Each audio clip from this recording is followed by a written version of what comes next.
మహాగణుడు మహోన్నతుడైన యేసుక్రీస్తు శుభనామాన వీక్షిస్తున్నటువంటి మీ అందరికీ ప్రత్యేకమైన వందనాలు తెలియజేస్తూ ఉన్నాను. ప్రేమికుల పిల్లలు బాగుంటారు కదా. మీరు మీ కుటుంబాలను కూడా దైవికమైన అనుభవంలో చక్కగా సాగలేని నేను ఆశిస్తూ ఉన్నాను. ఈరోజు ప్రత్యేకంగా ఈరోజు నుంచి ఒక ప్రత్యేకమైన కార్యక్రమాన్ని ప్రారంభించి తెలుసుకుందాం.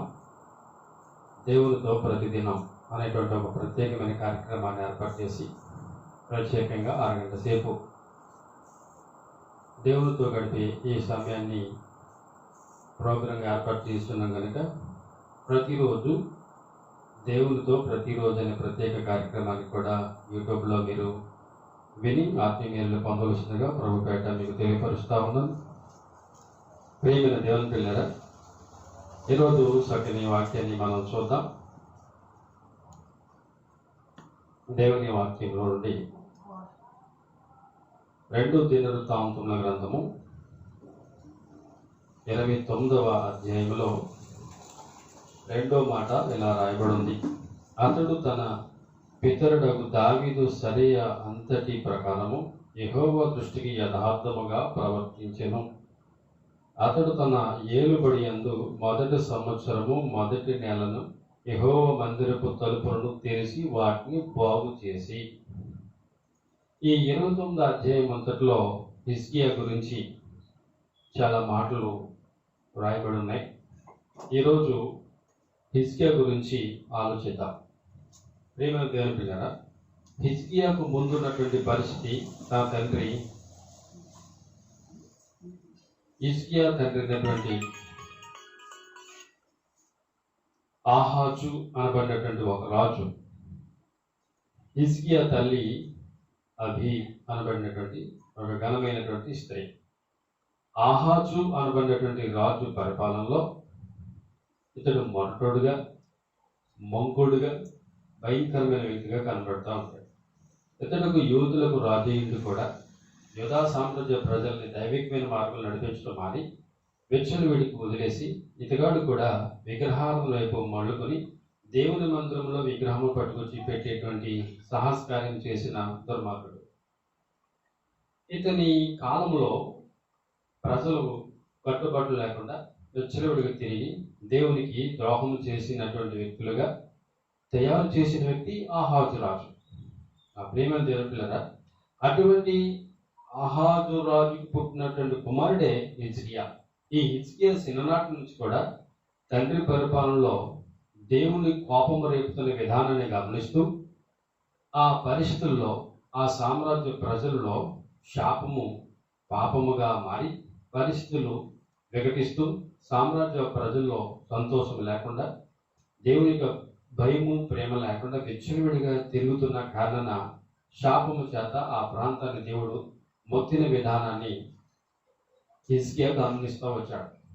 తన తండ్రి పరిపాలన దౌర్భాగ్యకరంగా ఉన్నదని, అతడు ద్రోహం చేసిన వ్యక్తిగా ఉన్నాడని, దుర్మార్గపు చర్యలు చేసిన వాడిగా ఉన్నాడని, తన పాలనలో ప్రజలందరినీ కూడా విగ్రహారాధన వైపు మళ్లించిన వ్యక్తిగా ఉన్నాడని, ఇతడు దేవుడైన యెహోవాను ఆశ్రయించడం మానేసి ఏదైనా యుద్ధాలు వచ్చినప్పుడు పొరుగు ప్రాంతపు రాజులను ఆశ్రయించేవాడని, ఆ పరిస్థితి అంతట్లో కూడా ఈ హిజ్కియా పరిస్థితులు వికటిస్తున్న దాన్ని బట్టి చిన్ననాటి నుంచి తన తల్లి మంచిగా పెంచిన విధానం కనబడుతుంది. ఎందుకంటే తండ్రి చెడ్డవాడు, తల్లి గుణవంతురాలు. ఈమె పంపకంలో పెరిగినటువంటి హిజ్కియా ఎదుగు దినాలలో తన పరిపాలన వచ్చినప్పుడు, తన వంతు వచ్చినప్పుడు, తన రాజుగా ఉన్నప్పుడు ఈ పరిస్థితులన్నీ అరికట్టాలని, విగ్రహాలని తీసివేయాలని, దేవుని మంత్రంలో నిషిద్ధమైన వాటిని బయటికి తీయాలని చిన్ననాటి నుంచే ఆలోచన కలిగి ఉన్నాడు. ఇతడు హిజ్కియా అనబడిన ఈ రాజు తన ముందున్నటువంటి ముత్తాత అయినటువంటి దావీదును ప్రామాణికంగా తీసుకుని ఆయనను ఆదర్శంగా చేసుకుని దావీదు వలె చక్కని ఆత్మీయ అనుభవంలో ఎదిగేటువంటి క్రమంలో ఈ వ్యక్తి ఉన్నాడు. ఒక రోజున తన తండ్రి ఆహాజు రాజు చనిపోవడం జరిగింది. ఆ తదుపరి హిజ్కియా చేతికి రాజ్యం అప్పగింపబడింది. ఈ హిజ్కియా కాలం వచ్చేటప్పటికి మనం చదివి ఉన్నాం కదా, ఆ మాటలో ఉన్నటువంటి విధానాన్ని గమనిస్తే అతడు తన పితరుడగు దావీదు చర్యలంతటి ప్రకారము యెహోవా దృష్టికి యథార్థముగా ప్రవర్తించెను అనే మాట మనం గమనిస్తాం.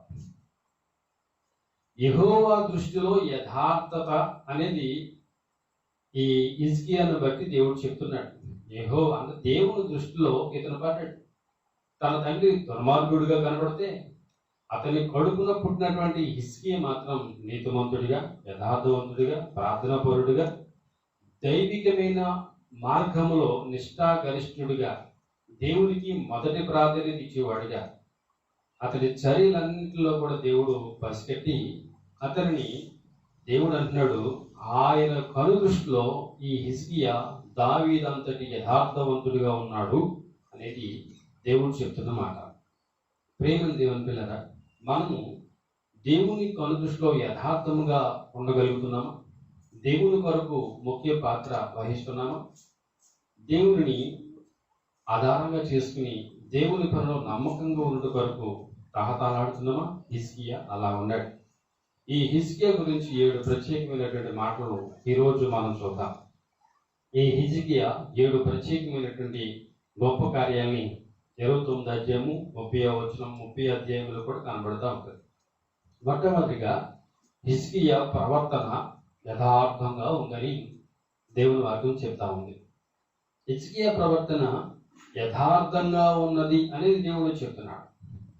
హిజ్కియా ఎవరు చూస్తుందంటే దావీదు పరిపాలన ఉన్నటువంటి ప్రజల యొక్క సుఖశాంతులు, క్షేమాభివృద్ధిని చూసి దావీదు దేవునితో నడిచిన విధానం బట్టి దేవుడు దావీదు రాజ్యాన్ని ఆశీర్వదించిన విధానం గమనించి దావీదంతటి వ్యక్తిగా ముందుకు సాగాలని ఆలోచన కలిగి తన పితరుడైనటువంటి దావీదును దేవుడు దీవించినట్లుగా నన్నును దేవుడు దీవించాలంటే నా తండ్రి యొక్క మార్గాన్ని విడిచిపెట్టి ఆ పితరుడైన దావీదును అనుసరించి నడవాలన్న ఆలోచనలోకి వచ్చి అతడు మొట్టమొదటిగా రాజ్య పరిపాలన చేసే క్రమంలో మొట్టమొదటిగా దేనికి ప్రాధాన్యత ఇచ్చాడంటే మందిరానికి, మందిర సేవా పరిచర్యకు, మందిరములో ఉన్నటువంటి ఆ యొక్క పరిచర్య ధర్మానికి.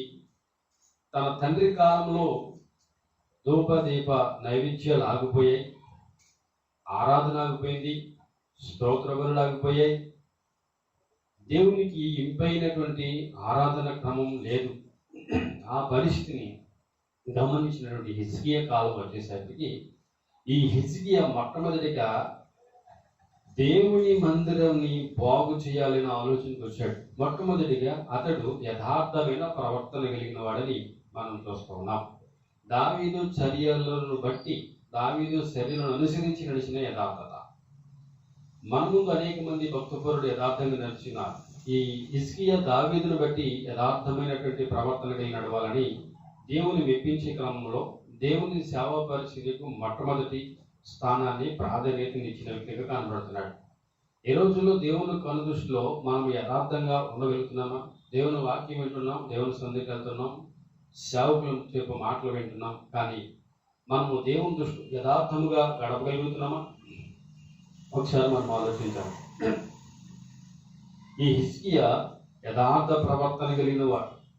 యథార్థతను విడిచిపెట్టడం. యథార్థత అంటే దేవుడు ఏదైతే చెప్పాడో దానిని తూచా తప్పకుండా నిర్వర్తించే విషయంలో యథార్థత.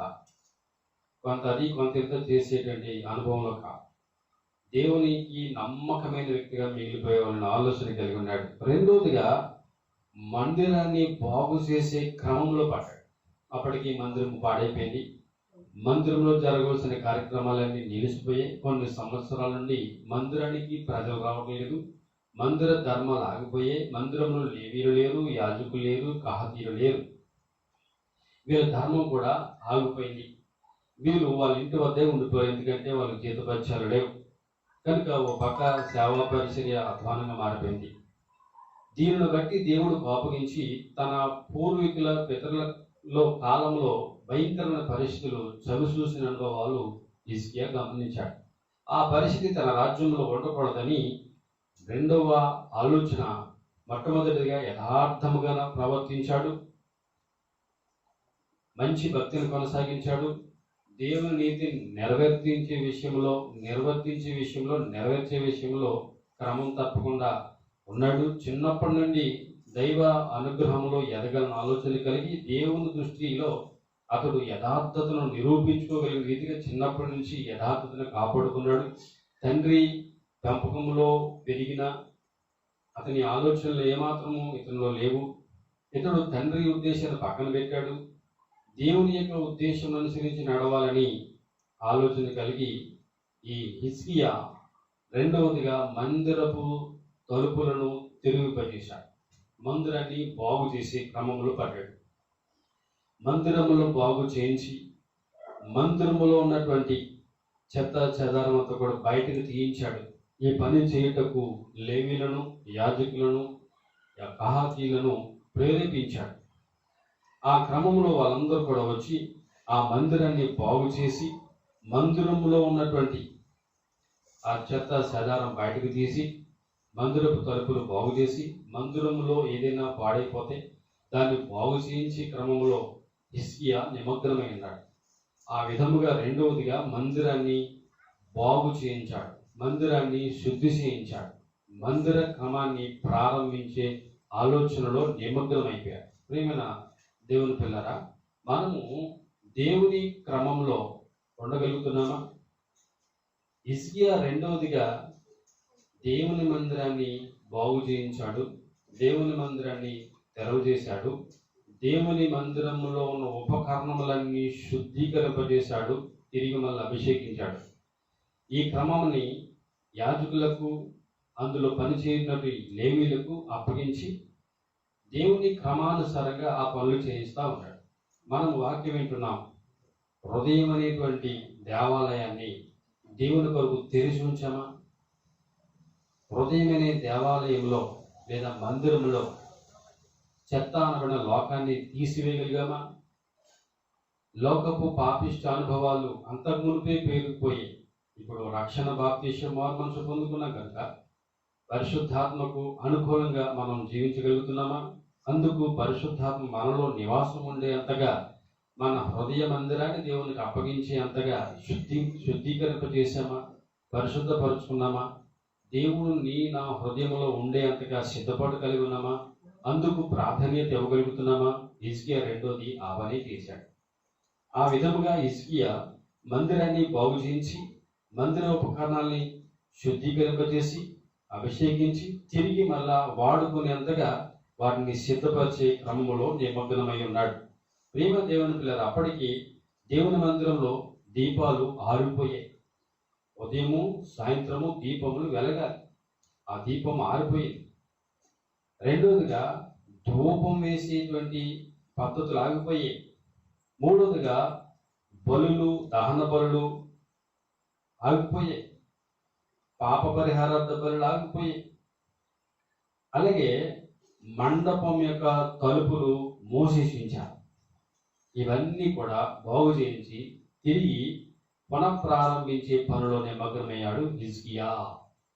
పాడైపోయిన హృదయ మందిరాన్ని బాగు చేసుకున్నటకు, దాన్ని తెరిచి అందులో దేవుని ప్రతిష్ఠించుట కొరకు, దేవుని నీతిని నెరవేర్చుట కొరకు, నీ హృదయములో పేరుకుపోయిన లోకమనబడిన శతను బయటకు తీయట కొరకు నువ్వు నిమగ్నమయ్యావా?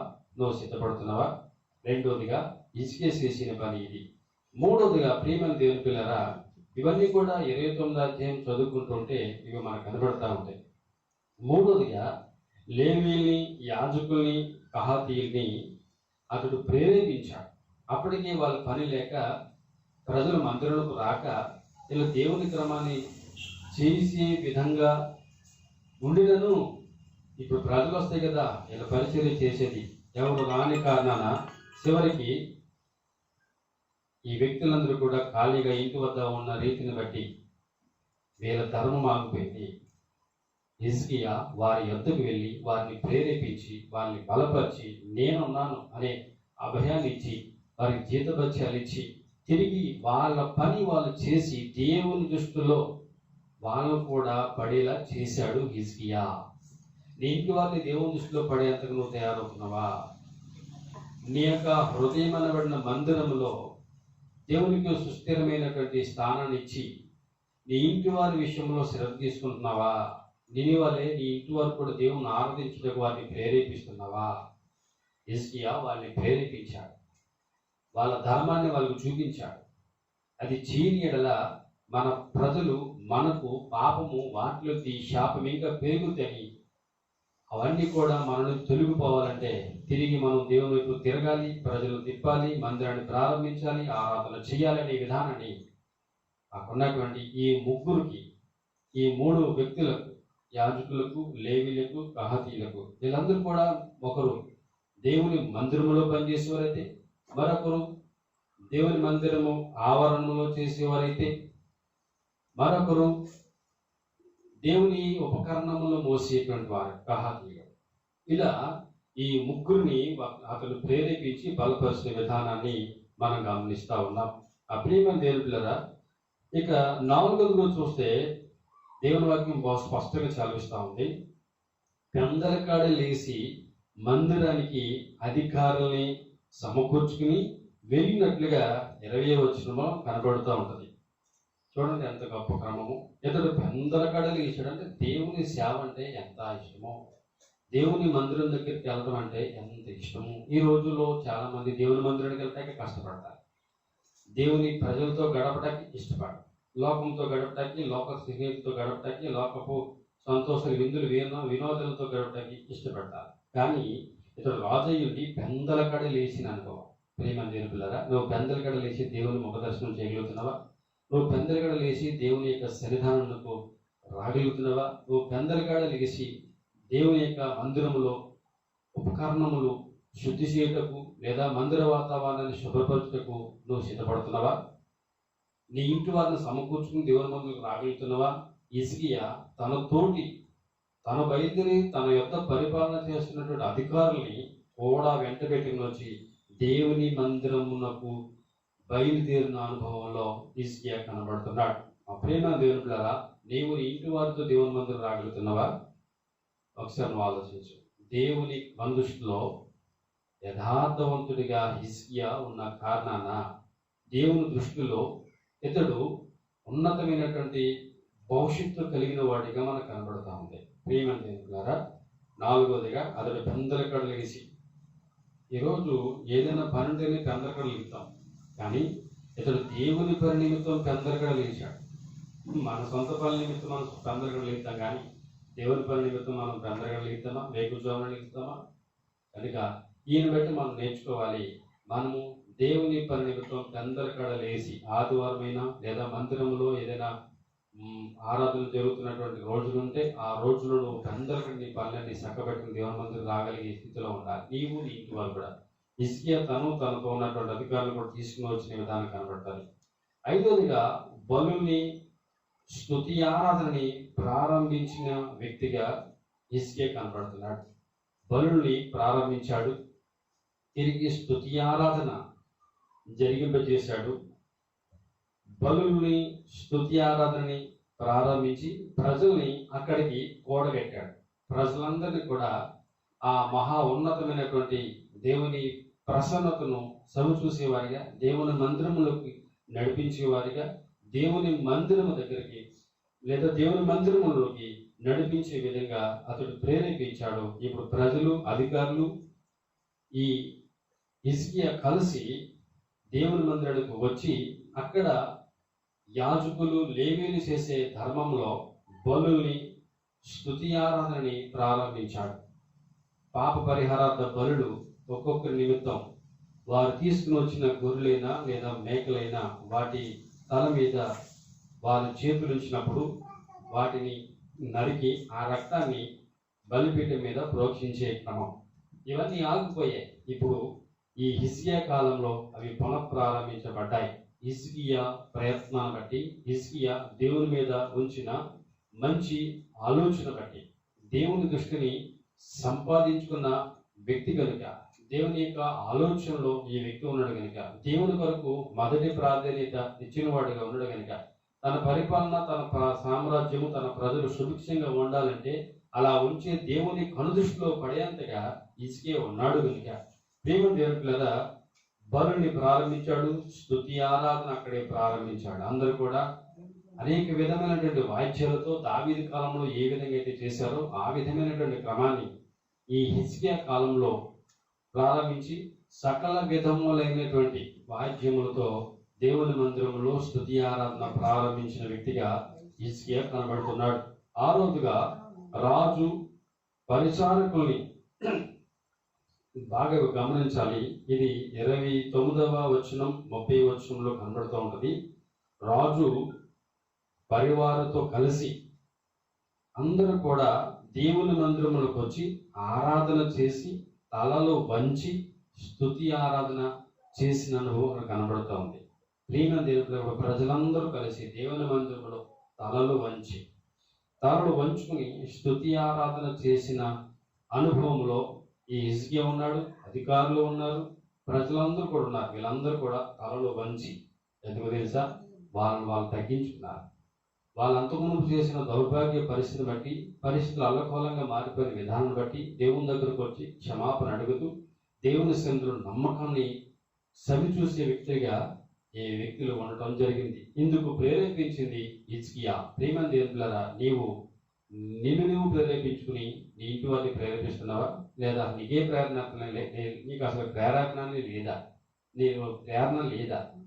లేకపోవట గల కారణం ఆహాజు రాజు కాలంలో చచ్చుబడిన వ్యక్తి, పనికిమాలిన భక్తిహీనత, దౌర్భాగ్య పరిస్థితులు చవి చూశాడు. చివరికి సామ్రాజ్యం అస్తవ్యస్తంగా మారింది. ఈ రాజ్యంలో చిన్నవాడుగా ఉన్నటువంటి హిజ్కియా ఆ అనుభవాన్ని చూసి తన రాజ్యంలో తన పరిపాలన ఇలా ఉండకూడదని దేవుని కనుదృష్టిలో యథార్థంగా ఉండాలని ఆలోచనకు వచ్చాడు.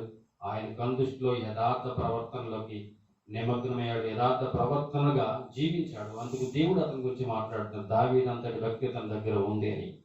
అందుకు దేవుడు ఈ హిజ్కియా పరిపాలనను స్థిరపరచాలని, ఆశీర్వదించాలని, బలపరచాలని తోడై ఉన్నాడు.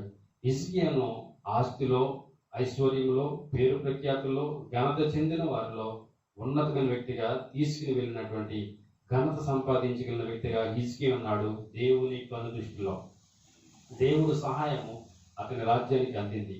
చుట్టుపక్కల రాజులందరూ కూడా భయంతో ఇతని జోలికి రాకపోకుండా మౌనంగా ఉండిపోయారు.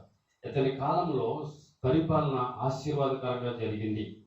ఘనమైనటువంటి పరిపాలన, ఘనత చెందినటువంటి విధానం, అంత మునుపున్నటువంటి కరువు ఈ ఇతని పాలనలో లేనే లేదు. ఆశీర్వాదింపబడ్డాడు, దీవింపబడిన అనుభవంలోకి వచ్చాడు.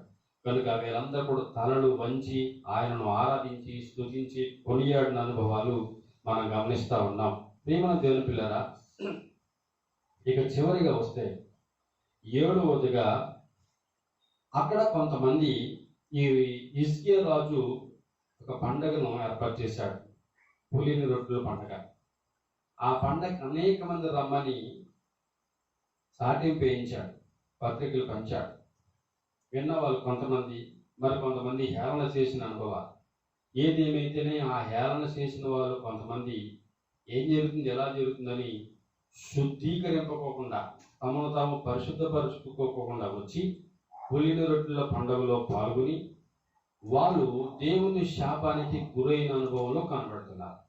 వాళ్ళు రోగముతో భయంకరమైనటువంటి పరిస్థితుల్లో కొట్లాడుకోకుండా, శాపం వాళ్ళ మీదకి రాకోకుండా ఉన్న నిమిత్తము హిజ్కియా వారందరి కొరకు ప్రార్థించిన వ్యక్తిగా కనబడుతున్నాడు. ప్రియమైన దేవుని పిల్లరా, 30వ అధ్యాయంలో 19-20వ వచనంలో ఈ విషయం మనకు కనపడుతుంది. ప్రజలందరి కొరకు అతడు ప్రార్థించగా దేవుడు అతని ప్రార్థన ఆలకించి వారిని స్వస్థపరుచినట్లుగా బైబిల్ చెప్తూ ఉంది. అంటే ప్రజల కొరకు ప్రార్థించిన రాజు, ప్రజల శాపాన్ని పాపాన్ని పోగొట్టుట కొరకు నిమగ్నమైన రాజు, ప్రజల యోగక్షేమంలో చూసేటువంటి మంచి మనసు కలిగిన రాజు, దేవుని కనుదృష్టిలో ఇతనే కాకుండా తన సామ్రాజ్యంలో అధికారుల్ని, ప్రజల్ని పడేలా చేసిన వ్యక్తి హిజ్కియా. నా ప్రియమైన దేవుళ్ళరా, అంతేకాకుండా ఒకనొక రోజున, అంటే సొలొమోను కాలంలో జరిగింది ఈ మాదిరి పండగ. ఉన్నతమైన రీతిగా ఘనముగా పండగ ఏర్పాటు చేశాడు సొలొమోను రాజు. అతని కాలంలో వచ్చిన ఆ పండగ మరి ఎప్పుడు జరగలేదు అంతగా. కానీ ఈ హిజ్కియా కాలంలో మాత్రము ఆ పండగ ఘనముగా జరిగింది. మరి 7 రోజులు మళ్ళా పెంచారట. ఎందుకంటే ప్రజలు పెరిగారు, బలులు పెరిగాయి, యాజకులు అలాగే లేవీలు ఇంకా ఎక్కువగా సిద్ధపడ్డారు. వీళ్ళన్నిటిని చూసిన కారణాన ప్రజలు ఈ పండగ ఇంకా 7 రోజులు పెంచండి అని రాజుగారితో చెప్తే హిజ్కియా 7 రోజులు ఆ పండగను పెంచడం జరిగింది. మా ప్రియమైన దేవుని పిల్లరా, సొలొమోను కాలంలో జరిగిన పండగ ఇప్పుడు ఈ హిజ్కియా కాలంలో జరుగుతుంది. ఆ ప్రియమైన దేవుని పిల్లరా, నీ జీవితము పండగగా, ఆశీర్వాదకరంగా, సంబరాశ్చర్యాలతో ఉండాలనంటే దేవుని కందుష్టం నువ్వు యథార్థంగా ఉండాలి. దేవుని యొక్క మార్గంలో నిందారహితుడిగా ఉండాలి. ఈ వాక్యాన్ని బట్టి మనం గమనిస్తున్నాం. కనుక ప్రియమైన దేవులారా, ఈ 7 ప్రత్యేకతలు హిజ్కియా జీవితంలో జరిగాయి. ఆ తదుపరి హిజ్కియా పరిపాలన అంతటిలో క్షేమకరమైన పరిస్థితిని దేవుడు ఉంచాడు. అనేక విధాలుగా హిజ్కియాను అభివృద్ధి పరచారు, ఆశీర్వదించాడు దేవుడు. నా ప్రియమైన దేవులారా, ఈ మాటలను బట్టి నేను మీకు చెప్పేది ఏంటంటే, మనము దేవుని దృష్టిలో యథార్థంగా ఉండగలిగితే, దేవుని పనిలో, దేవుని యొక్క సేవలో, మన కుటుంబ విషయంలో జాగ్రత్త కలిగి పెందలకడే దేవుని యొక్క సంధానానికి వెళ్ళే క్రమంలో నువ్వు సిద్ధపడి, నీ ఇంటి వారిని సిద్ధపరిచి, ఏదైతే పనికిమాలిన పరిస్థితులు జీవితంలో ఉన్నాయో, హిజ్కియా దేవుని మందిరం ఉన్నటువంటి ఆ నిషిద్ధమైనది, హేయమైనది, తన తండ్రి చేసిన కాలంలో ఉన్నటువంటి ఆ పాపిష్టి పరిస్థితులన్నింటినీ కూడా దేవుని మందిరం నుంచి బయటికి తీసుకువచ్చి కిద్రోను వాగులో పడవేశారట. ఆ ప్రియమైన దేవుని పిల్లరా, నీలో ఉన్న శాపం, పాపం, పనికి మాలిన మరణ స్థితి అంతా కూడా కిద్రోను అనబడిన వాగులోనూ పడవేయగలగాలి. కిద్రోను అనబడినటువంటి వాగులో వాళ్ళు పడేశారు. ఈరోజు నీవు వాటిని పడవేసి నాశనం చేసి వాటి వైపు ఎంత మాత్రం చూడకోకుండా దేవుని కందుష్లో యథార్థంగా ఉండుట కొరకు ముందుకు సాగవలసిందిగా ప్రభు పేరిట మిమ్మల్ని ప్రేరేపిస్తున్నాను. అలాగే మీరు మీ కుటుంబంలో అందరూ కూడా ప్రేరేపింపబడి హిజ్కియా వలె మిమ్మల్ని మీరు సరిచూసుకుంటూ దేవుని పనిలో నమ్మకంగా ఉంటూ యథార్థంగా ఉంటూ దేవుని సేవను మనం కొనసాగిద్దాం. దేవుని దృష్టిలో యథార్థంగా జీవిద్దాం. మనను మన కుటుంబాన్ని కాపాడుకుందాం. ప్రార్థన. మమ్మల్ని మిగిలిగా ప్రేమిస్తున్న మా ప్రియ పరలోకపు తండ్రి, మీ ఘనమగనాన్ని బట్టి స్తుతులు. హిజ్కియా వలె మేము కూడా నమ్మకమైన వ్యక్తులుగా, మీ దృష్టిలో యథార్థవంతులుగా, మీ సేవ విషయంలో, మా కుటుంబ విషయంలో, మా యొక్క జీవిత విధానాలన్నింటిలో కూడా యథార్థతను కలిగి మీ నామానికి మహిమ, ఘనత, కీర్తి తీసుకుని వచ్చి అంతగా ఉంటే కృప చూపించండి.